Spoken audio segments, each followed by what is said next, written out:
Deuteronomy chapter 24. If a man marries a woman who becomes displeasing to him because he finds something indecent about her, and he writes her a certificate of divorce, gives it to her, and sends her from his house, and if after she leaves his house she becomes the wife of another man, and her second husband dislikes her and writes her a certificate of divorce, gives it to her, and sends her from his house, or if he dies, then her first husband who divorced her is not allowed to marry her again after she has been defiled. That would be detestable in the eyes of the Lord. Do not bring sin upon the land the Lord your God is giving you as an inheritance. If a man has recently married, he must not be sent to war or have any other duty laid on him. For 1 year he is to be free to stay at home and bring happiness to the wife he has married.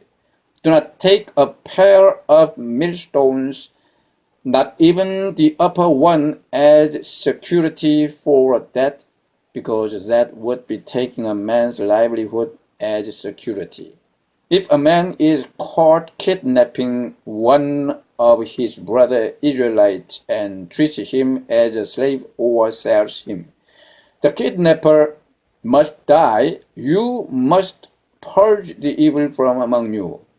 In cases of leprous diseases, be very careful to do exactly as the priests who are Levites instruct you. You must follow carefully what I have commanded them. Remember what the Lord your God did to Miriam along the way after you came out of Egypt.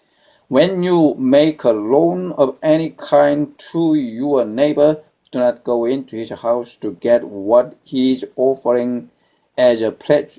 Stay outside and let the man to whom you are making the loan bring the pledge out to you. If the man is poor, do not go to sleep with his pledge in your possession.